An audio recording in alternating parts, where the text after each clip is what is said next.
as possible, that's awesome. I've collected some of the questions that you kind of generated in the initial sign up, which is great, and I can present those if we want, but I think the questions are better coming from everyone in the room. So as much as we can do that, the better. And then that'll happen around 12:45-ish. And then the second thing is at the end, to get your pre-credit for Interregnum, just come up to one of the Interregnum committee members and we will make sure that you're checked in for that, so that later you don't have to attend as many events, or you can attend them freely without the weighty obligation of having to complete the credit. So anyway, without further ado, round of applause for Dr. Bradley.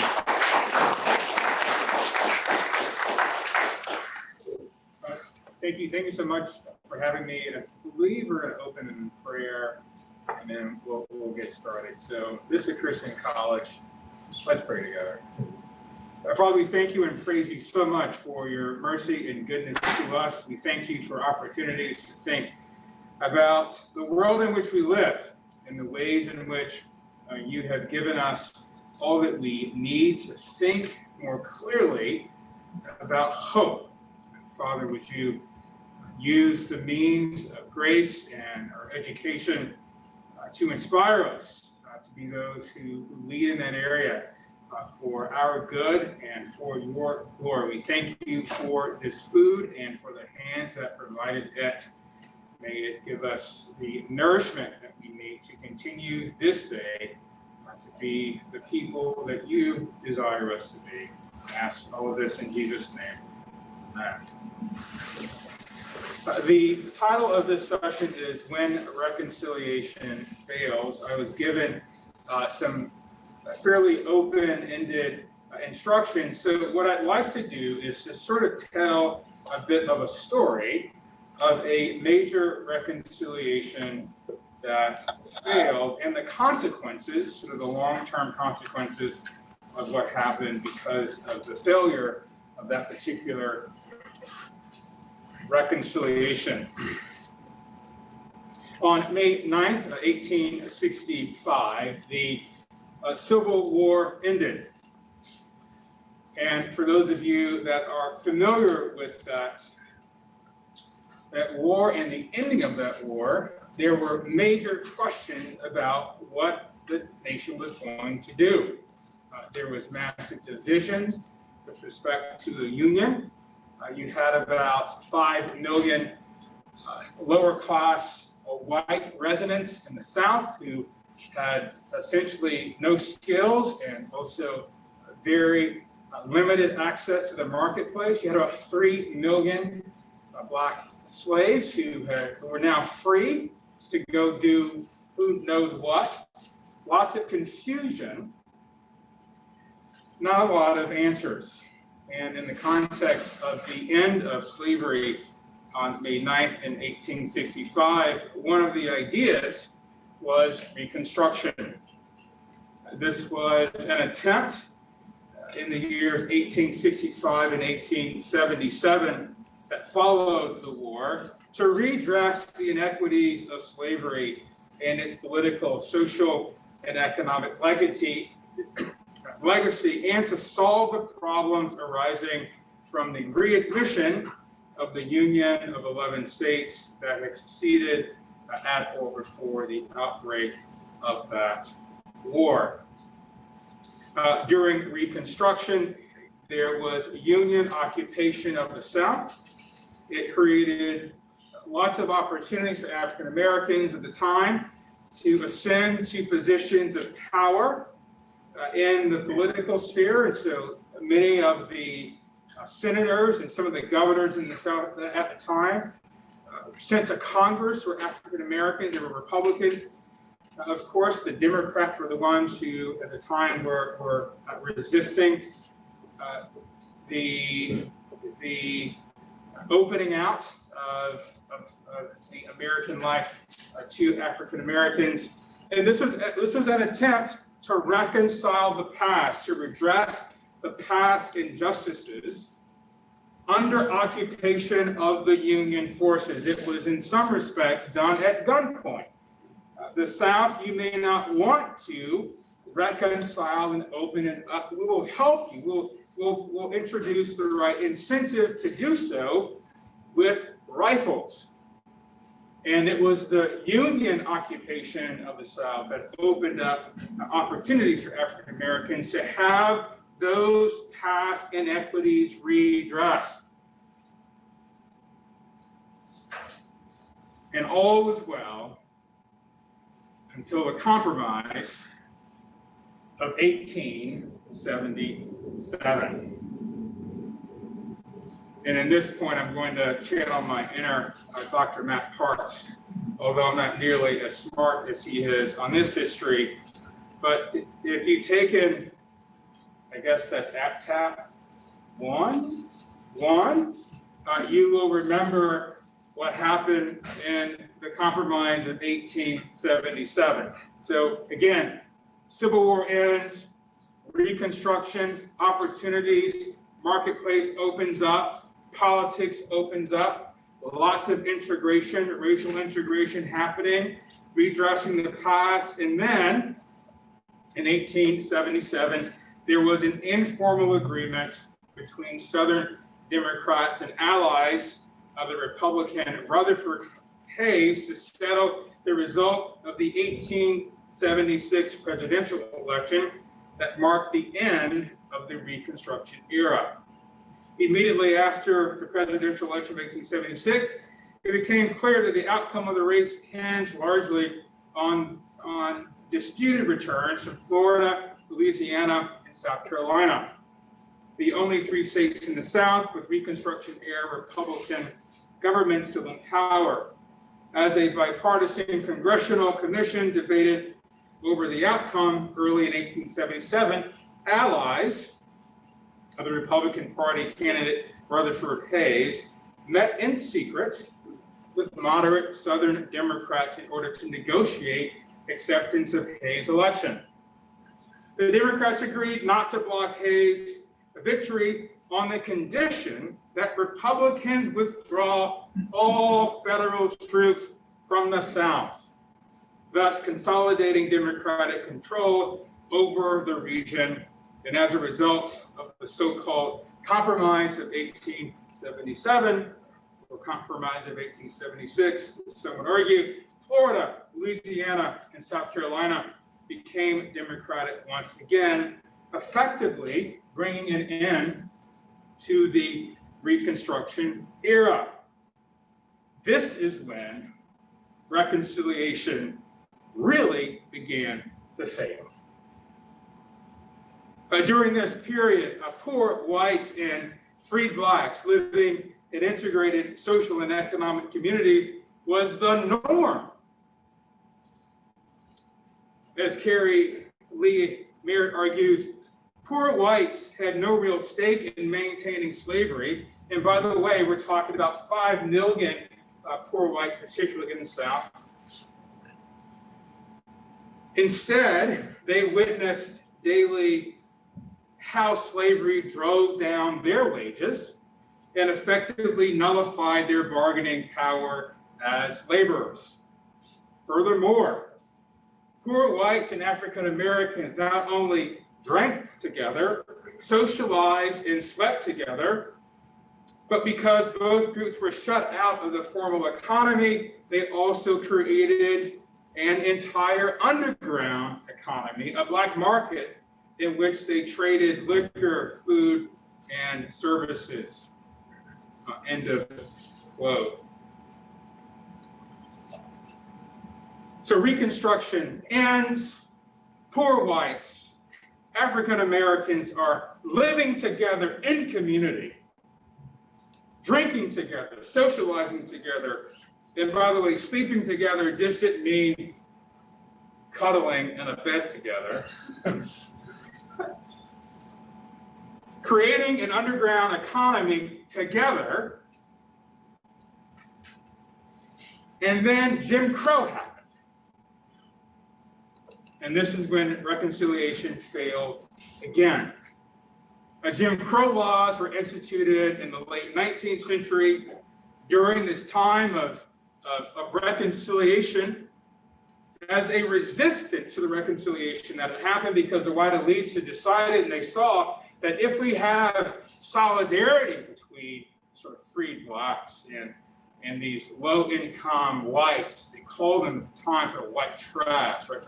Rednecks.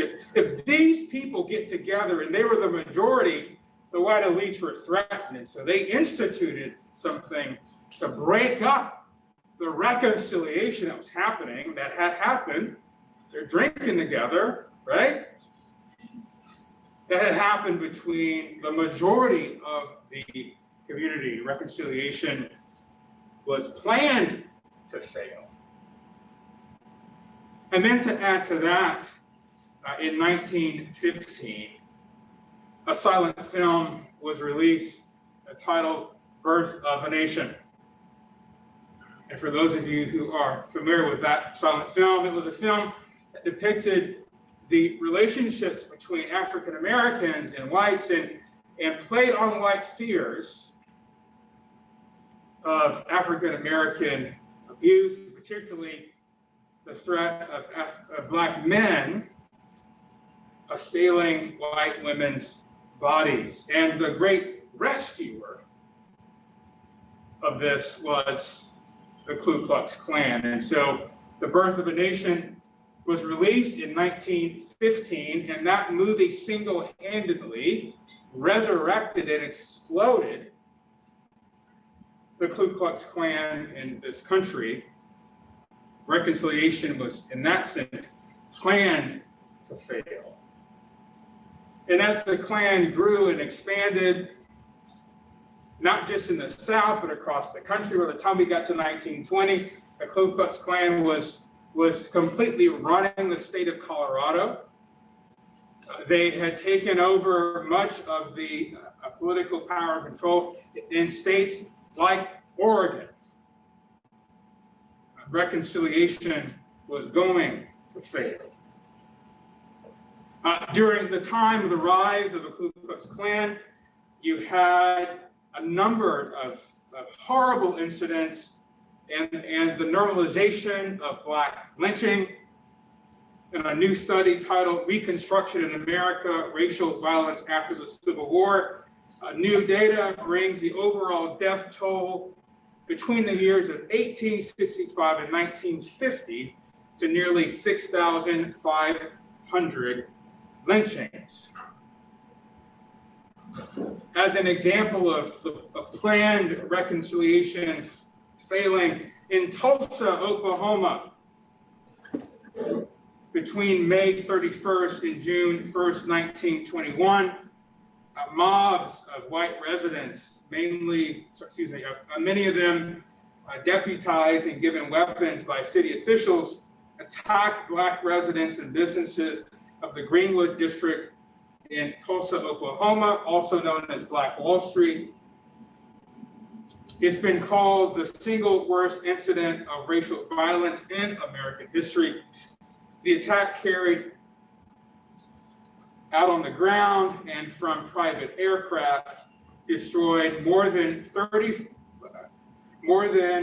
a 35 square block radius of Tulsa, Oklahoma, which at the time was the wealthiest black community in the US. More than 800 people were admitted to hospitals, and as many as 6,000 black residents were interned in large facilities, many of them for several days.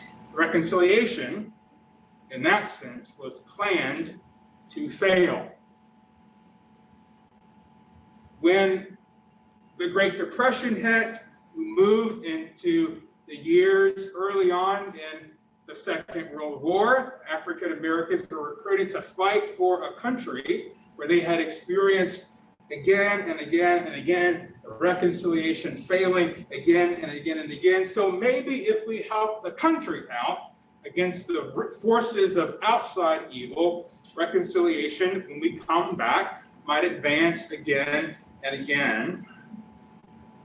But when they returned from World War II, they discovered that this country that had promised sort of hope that will defeat this enemy and things will be better, they returned back to failed reconciliation.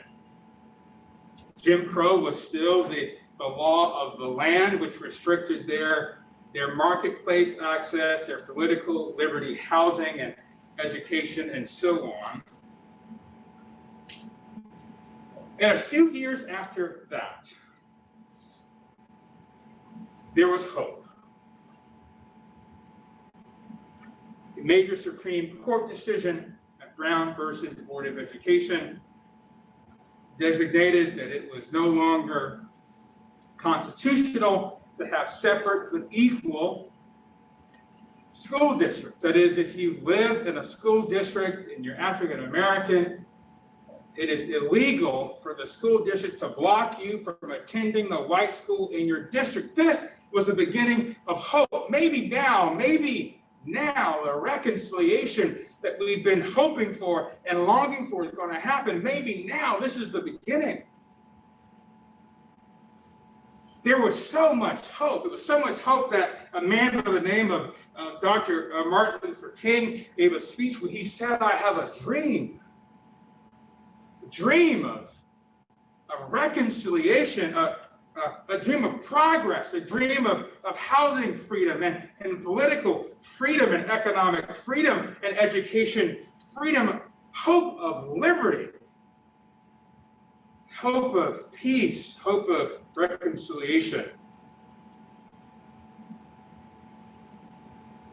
But again, reconciliation failed. The resistance to reconciliation reared its ugly head yet again. And some of the key champions for opening up change and hope were removed, not by simply being silenced and canceled in their speech. They were shot to death. John F. Kennedy was shot to death on November 22nd, 1963. Malcolm X was shot to death on February 24th, 1965. Martin Luther King Jr. was shot to death on April 4th, 1968. Robert F. Kennedy was shot to death on June 6th, 1968. In the summer of '68, the nation burned. Riots everywhere. Reconciliation failed. Panic. Frustration. So in response to this, late 1960s, early 70s, what I call programs of panic emerged as a means of introducing, ushering in the reconciliation that had failed again and again and again. And the government said, we will reconcile the nation. We will do it. And so the programs and policies that came in out of the late 1960s and early 1970s means attempts to reconcile a failed past again and again and again, welfare programs and affirmative action programs and anti-discrimination programs. In every area of society where there was injustice, the government was going to come in and say, we are going to reconcile where it had failed again and again and again. And of course, as we know from the data, so much of those attempts created all sorts of negative externalities where hope was undermined by agency being removed from people and being overdependent on this attempt for government to be the means of reconciliation. And several Black leaders were warning Malcolm X, for example, do not put your faith and trust in the state to advance the means of reconciliation, because they are going to let you down again, as they've done in the past, again and again and again. So the 1970s and 80s, we had this dance of hopelessness and resentment and guilt and shame warring together with one another, hoping for some yet experience, some yet realized reconciliation, and maybe with these programs, and maybe with Black empowerment, and maybe with sort of making people feel guilty for being racist and their racist grandparents. Maybe the negotiation of all of that, maybe we could have the reconciliation, but now we resent the people who are suffering, and so we throw them in jail. And what about the drugs? And what about the fact that we now have moved apart from each other in isolation, which makes reconciliation incredibly difficult. And then it happened again. On the evening of March 3rd, 1991, Rodney King was videotaped being beaten by police officers. The cops were found not guilty of excessive force, and then riots ensued. By the time the riots ended in 1991, 63 people had been killed, 2,383 people had been injured, more than 12,000 had been arrested, and estimates of property damage of over $1 billion, disproportionately, by the way, affecting the Korean community. And Rodney King, in his eagerness to bring about the reconciliation that failed again and again and again, he simply said this: can we all just get along? Can we get along? Quote, can we stop making it horrible for older people and kids? It is not right. It is not right. It is not going to change. We'll get our justice, but please, can we get along here? And in the years that followed that, desire for hope and change and hope and change and hope and change, and then it happened. On November 4th, 2008, the Democratic ticket holder, designator, Barack Obama, was elected president of the United States. Joe Biden, the senior U.S. senator from Delaware, as his vice president. And there was hope that maybe this would be the final reconciliation of America's past failures to reconcile what had happened in the 19th century, what had failed in the 1877 compromise. Maybe now we'll have the bringing together and the peace that we've always wanted, because we have an African American president. But reconciliation would fail again. August 9th, 2014, Michael Brown, an 18-year-old man, was fatally shot by 28-year-old white Ferguson, Missouri police officer Darren Wilson, and it triggered people. Is reconciliation failing yet again? Darren Wilson was declared innocent of wrongdoing. Riots ensued. Ferguson was on fire. Hope became hopeless. Hope became hopelessness. Reconciliation hung in the balance. People were triggered. It was so bad, the President of the United States made a speech. President Obama, in response to this, said, but what is true is that there are still problems, and communities of color aren't just making these problems up. Separating that from this particular decision, there are issues in which the law too often feels as if it is being applied in a discriminatory fashion. I don't think that this is the norm. I do think that I don't think that's true for the majority of communities, for the vast majority of law enforcement officials, but these are real issues. He goes on to say that these issues won't be solved, quote, by throwing bottles They won't be done by smashing car windows. They won't be done by using this as an excuse to vandalize property. And it certainly won't be done by hurting anybody. He continues to say, on the other hand, those who are only interested in focusing on violence and just want the problem to go away need to recognize that we have to do the work here. And we shouldn't try to paper over it. Whenever we do that, the anger may momentarily subside, but over time it builds up, and America isn't everything that it could be. I am confident, he says, that if we focus our attention on the problem, we will look at what has happened in communities around the country effectively, then we can make progress, not just in Ferguson, in a lot of other cities and communities around the country. And there again was the hope. America isn't everything that it could be, the president said. And then he says this: I am confident that if we focus our attention on the problem, we will look at what has happened in communities around the country effectively, then we can make progress.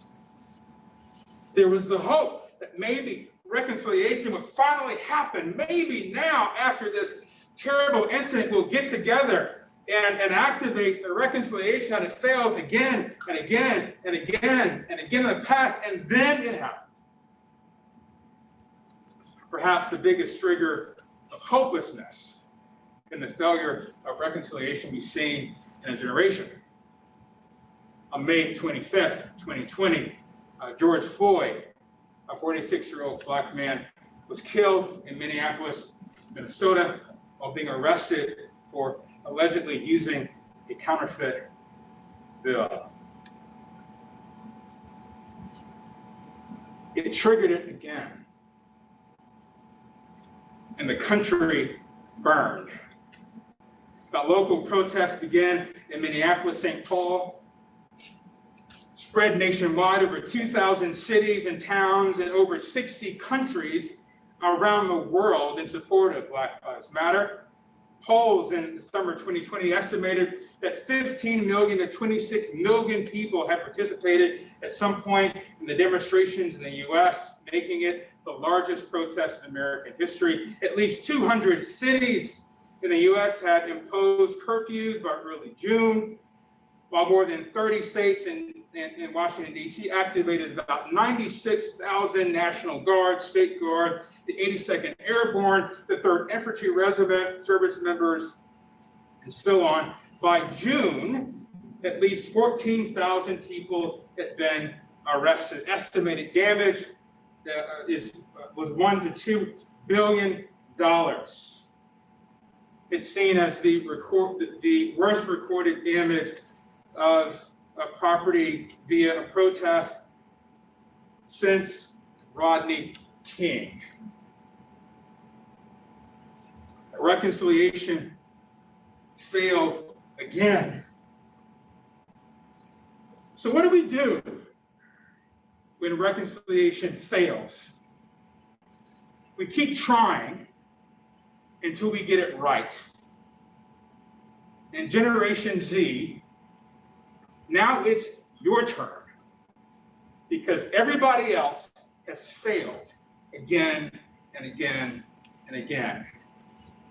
So if you're looking for a mission, if you're looking for a vision of what to do, maybe this generation, maybe Generation Z will finally get it right. And our nation and our world is depending on you. Thank you very much.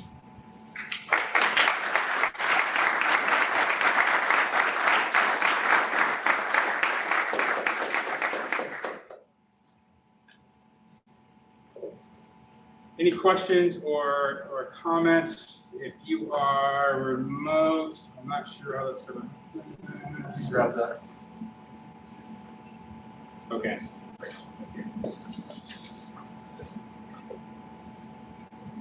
Any questions or thoughts?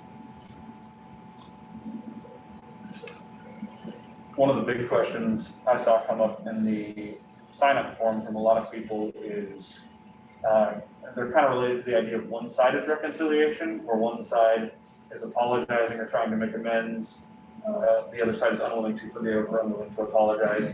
Obviously, the example you just gave is a little bit thornier than that, but what would you say to cases like that or situations like that? Yeah, that's a great question. So I would say, given the narrative of failed reconciliation in this country, I think that it requires all parties involved in both those suffering the legacies of being impacted by those failures on all sides, because we all lose actually when reconciliation fails. To sort of ask this question, what part do I play in making a reconciliation work, right? And that's going to demand an immense amount of humility, because it means, and this is something that is sort of foreign in the American discourse today, is that it means by definition that there's going to have to be some forgiveness, right? There's also going to have to be some confession. And the extent to which we have, I would say, sort of reciprocal instances of reconciliation, you have to have both of those things. You have to both have confession of wrongdoing, but you also have to have, right, forgiveness. And what it means to reconcile is that those who have been, those who suffer the consequences of abuse have more risk, because they're opening themselves up to being hurt again. And perhaps the courage that it takes to open yourself up to being hurt again is just going to require a lot of persuasion. But I don't see reconciliation happening with, where it is reciprocal without both willingness to forgive and also a willingness to confess. And it's a model that we see also in the biblical narrative, where reconciliation includes both acknowledgement, both repentance, but also opportunities for repentance and forgiveness. A category of forgiveness, the theme, the virtue of forgiveness, the practice of forgiveness is not what we talk about in the public square today. We talk more about retribution. We talk a lot about reparation, which is also in many cases necessary. We don't talk about what forgiveness looks like, and the burden of that can be quite heavy.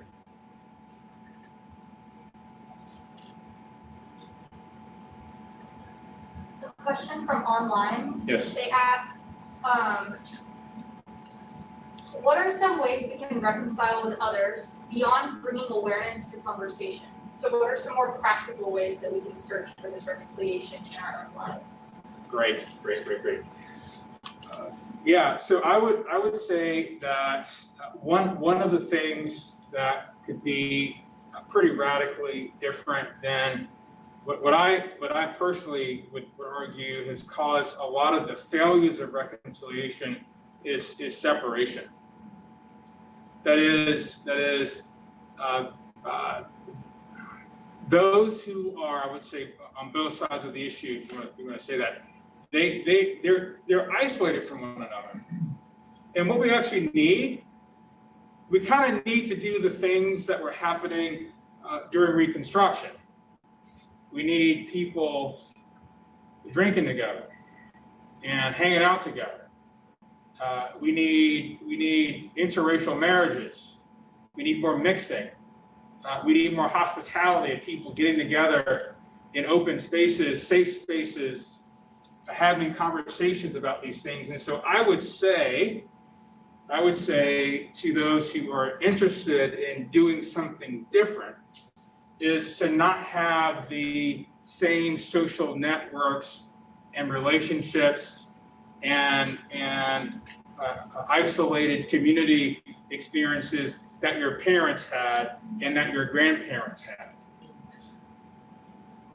right? We will never make progress on this unless we get back to the things that were happening in Reconstruction that made the white elites really angry, which was this sort of multi-ethnic, cross-racial solidarity of people hanging out and enjoying each other.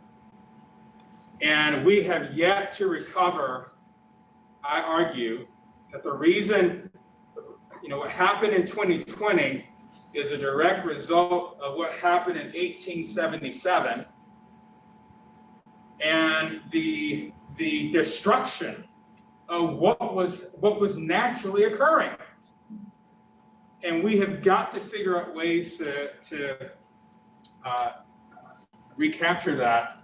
And so if your parents and grandparents' normed relationships were completely homogenous, it's a legacy of post-Jim Crow, not pre-Jim Crow, because pre-Jim Crow, they would have been mixed. Post-Jim Crow, they were separated. And I think Christians have all of the raw material and the institutions to really blow the lid off of that in ways that should be a model for the world. Whenever I go to a concert, it's amazing how multi-ethnic a Beyonce concert is, right? And I'm just convinced that sort of Christians' lives should look like that, as opposed to the opposite of that, right? The isolation of that. So this is one of the things I sort of like poke in the side of a lot of social justice advocates who I would argue are just sort of more performative rather than interested in real application. I'll just ask them questions like this. If you're all about, the cause, how many friends do you have that are different than what you grew up with? Right? Is your wedding party, is everybody the same?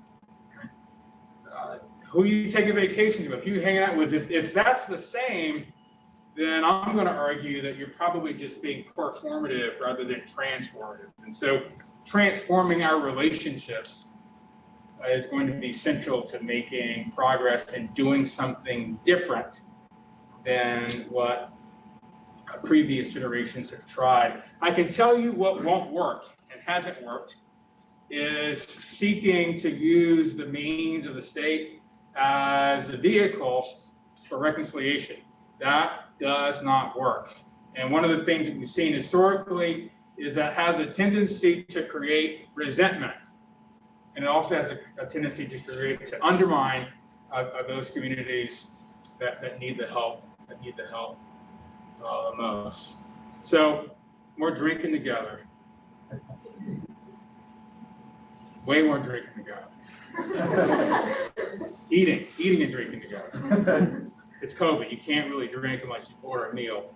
So you gotta do both of those. We need to be partying together more. Serious, like lots of parties, right? So much so that one day your kids are like, "Ma, Dad, who are all these strange people coming over our house? They're not like Uncle John's friends. They're all the same, but ooh, your friends are like all over the place." Right? More parties. Think about it. I'm kind of joking, kind of not, right? Later on, when you guys get married and have your 7 or 8 kids, if your house should be like the party house in your neighborhood, you should throw more parties than anybody else. That's how we get this thing going. Other questions, sir? one example from the events of 2020. Yeah. In Atlanta, I think it was mid-June, the shooting of Rayshard Brooks, which was at the Wendy's parking lot. That was something that stuck out to me as it wasn't really getting national attention until the next day. The Wendy's was set on fire by one protester, and he was there. But it's arguable that that would have been just another instance. And there were many instances in 2020 before it didn't get nearly that much attention. But because the Wendy's was set on fire, people were asking, well, what happened? And how do we move past this point? How do we move past this point where it seems like something can't get that amount of attention just on the basis of like how long it was or how long the circumstances, without there being some sort of destruction or some sort of murder or violence? Yeah, that's a great question. So, so I think part of the problem is that we don't care enough about what happens in our local communities. I don't think it's necessary for that to have. I'll say it this way: I don't think it was necessary for that to need national attention. I think what would have been more important is if it had garnered lots of local attention, because that's where the solutions are going to come from. But it's not cool in many respects to care about your local community anymore. I think the incentives that we have, that we're sort of drawn into by our media platforms, is to care about every place else except the one right in front of us, right? I often tell the story that the day I became like a real New Yorker was not because of brunch and bottomless mimosas. That really wasn't it. The day I became a real New Yorker is when I started watching the local New York news. And I started to get angry about stuff that was happening at city council. And I'm watching New York One news, reading the New York Daily News, right? And I quit paying attention to what was happening so much in DC. I'm caring about issues up in Albany and things like that. And the extent to which I think we care more about what happens in our own communities, we'll see more things, right? If you start watching the local news in New York, you'll start to care about the rat problems that are happening in low-income housing in the Bronx. But if you're only on these sort of national news platforms, you'll never know anything about that. And so in order for people to get attention, they have to do something large, because everybody else is only thinking about outside of their own communities, because they're in their community just as consumers and not participants. So if you guys are planning to stay in New York, you have an option. You've got a choice to make. Are you in New York as a consumer, or are you going to be in New York as a participant? And if you're going to be in New York as a participant, it means that you've got to start looking at what's happening in the city. And wherever it is that you move to Akron, Ohio, or LA, or Nashville, are you there just to consume it because it's cool? Or are you there to participate in it? And the sort of local movement, I believe, is how we get past the sort of cries for justice that people assume aren't being heard because no one knows about it. Local news. Yes, sir. What do you think the steps are for maintaining sustainably a spirit of reconciliation? Absolutely, fantastic question. Relationships over time. It's difficult to maintain a reconciliation in the context of transient relationships and within the context of transactional relationships, right? So if we're moving every 2 to 3 years, right? If we're constantly changing our context and breaking relationships and breaking, right, all of the hard work that had been done to get us to a point, and then you just move away, you have to start over again, right? And it's impossible to sustain reconciliation outside of sustained relationships and connection. And this is one of the tragedies, if you were to think about the sort of the housing history in this country. This is one of the tragedies of what happened in 1877, is that you had these communities that were in relationship, and then they were slowly pried apart. And they were pried apart again. We get to the 1980s, 70s, they were really pried apart then, right?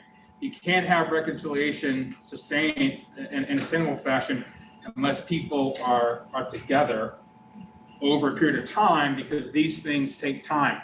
We're not just reconciling things that happened last week, right? We're reconciling things that happened over the course of several hundred years, particularly on issues of race and class in this country. And it's going to take a lot of time, blood, sweat, toil, tears. It's going to take a lot of relationships to make progress. And we've got to be willing to trade off.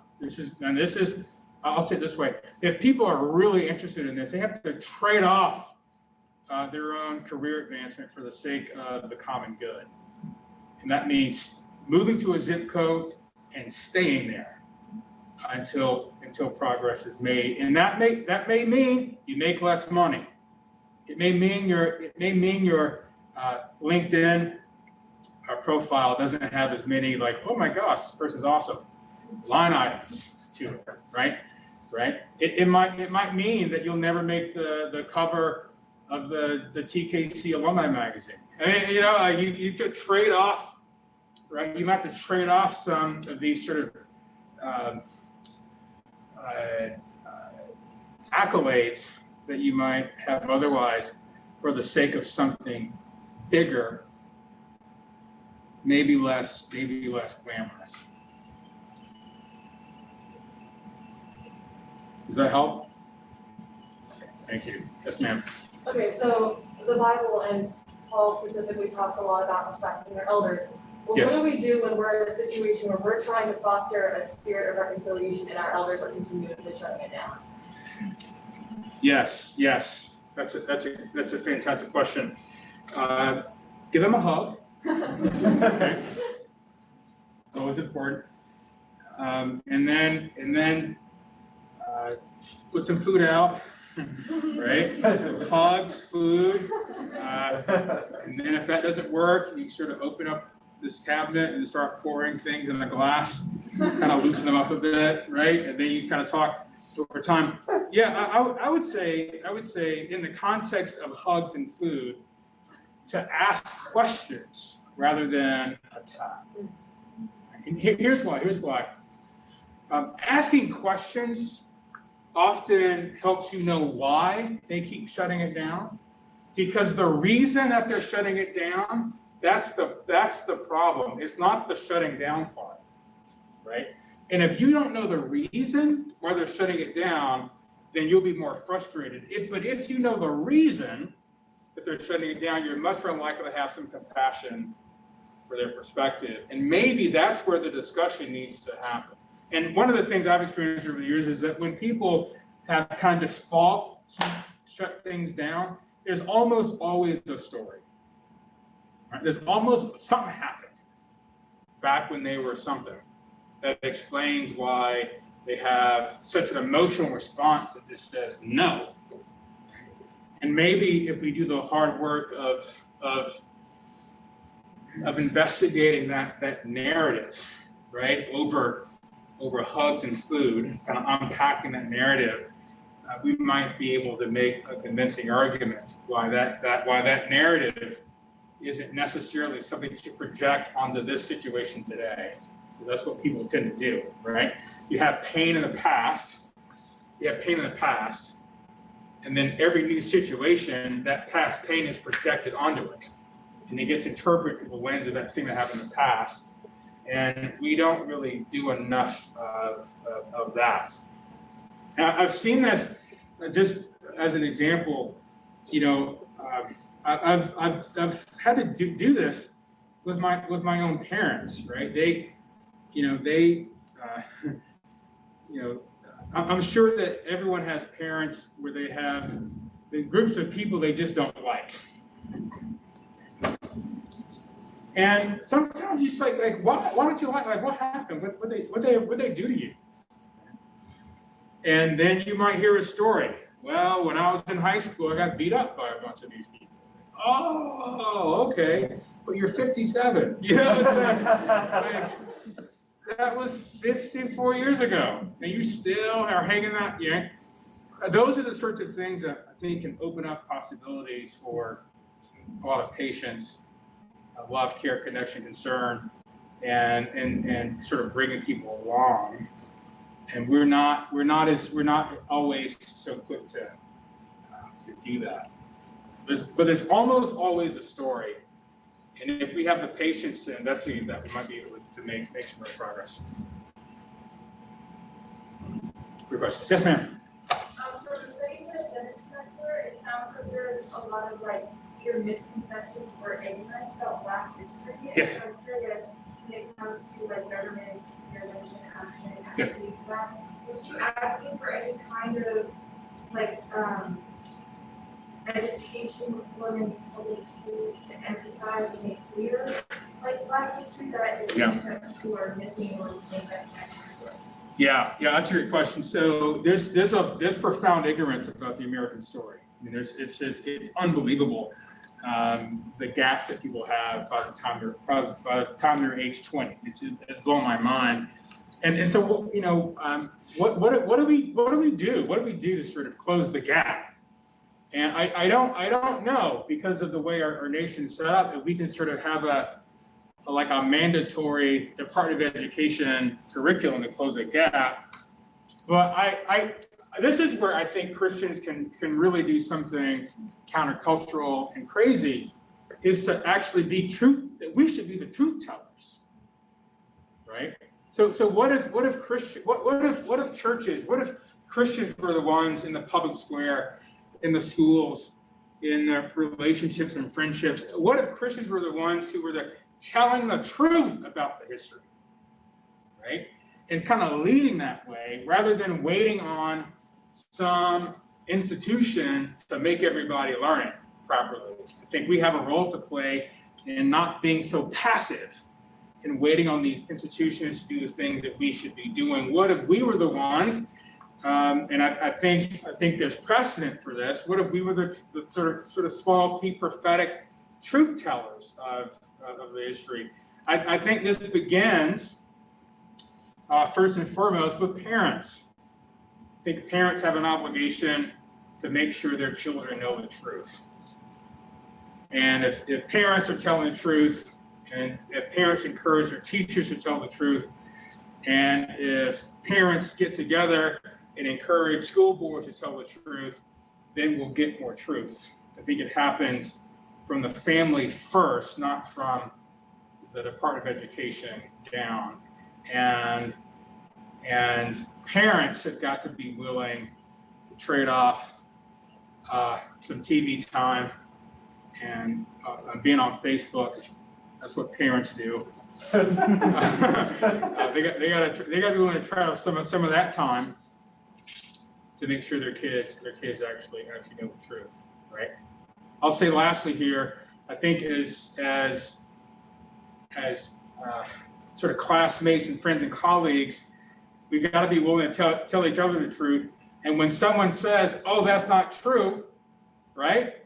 When someone brings up a data point you don't know, don't discount it initially. Investigate it, search it, test it, ask about it, right?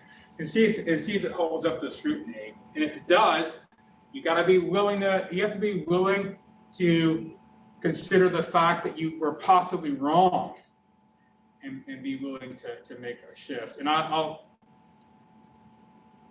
seen this with some students. I've been teaching these race classes for the last couple of semesters. I've sort of seen what happens when when information is given that people didn't know, and it filled in a gap, opened them up, and now they interpret the past and the future differently. It's sort of the beauty of education and knowledge. And so if we can do more of that, I think we'll be much better off. All right, very good. Hey, thanks for coming, folks. We're out of time. Enjoy Interregnum.